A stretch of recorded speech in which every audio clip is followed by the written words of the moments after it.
This is Jonathan Hickson. He is the Emergency Services Director. What exactly is your job?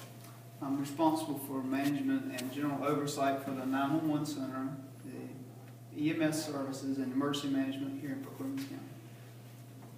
What degrees do you have and what college did you go to? I hold an associate's degree in general education, a certificate in public administration from Liberty University. I'm about 9 classes away from a bachelor's degree in public administration.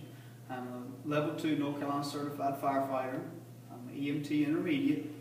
I'm a certified telecommunicator.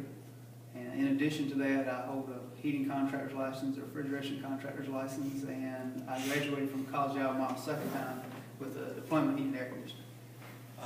When you were growing up, did you know this is what you wanted to do, or did you have? Absolutely not. No, I still don't know what I want to do. And I'm 38. I started out in heating and air conditioning as a trade, and I moved up through the public school system. I spent 17 years with the North Carolina public school system in Pasco, in Perkins counties, and moved into the maintenance department, into management. I ended up the facilities director for Perkins County Schools, and then I came here full time. But simultaneously, I was working part time as an EMT, a volunteer firefighter. What influenced you to choose this job? When I worked at Pasquotank County Schools, there was a young lady that was in middle school that was getting on the bus. They were riding the bus in the afternoons, and she took the second step up the bus, and she fell back off the bus in cardiac arrest. And we started CPR with one of the other teachers, and that's kind of what made the push for me to decide I think I'd like to do this.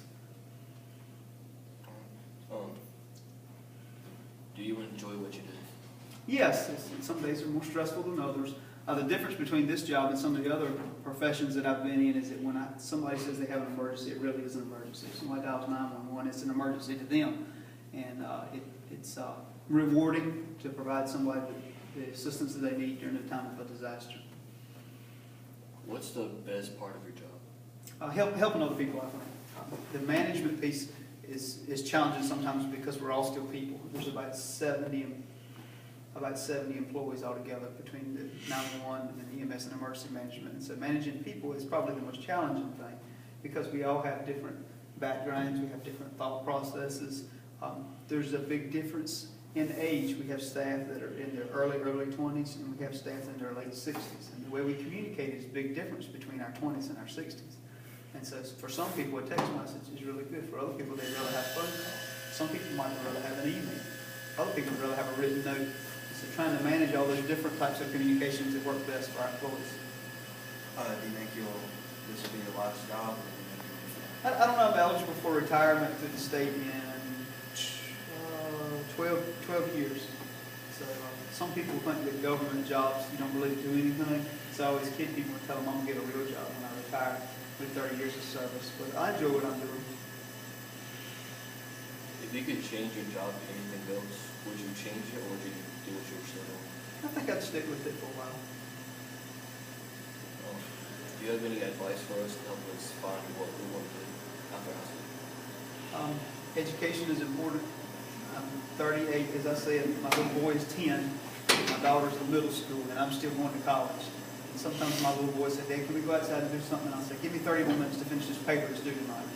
And he came back to me within the last month and said, Dad, is this the reason I need to stay in school? And I said, exactly. You don't want to be my age and still in college. So I would encourage you, take advantage of it. And I know when you're in high school, man, when you finally get to 12th grade, you're like, let me get this over with. But I would encourage you to. And then the second piece of it that I would recommend is never stop being a lifelong learner. We always have something new to learn. The one thing about this industry is that it's always changing. I was talking about in the back about how the technology is changing in the 911 center. There's always new medical treatments that are coming out for the EMS staff. And there's best practices in emergency management. So all 3 of our divisions are constantly changing. I think the one thing that's the same about all of them is that they're always changing. That's it. All right. Well, thanks to you, ladies and gentlemen, for coming to Thank you visit. so much.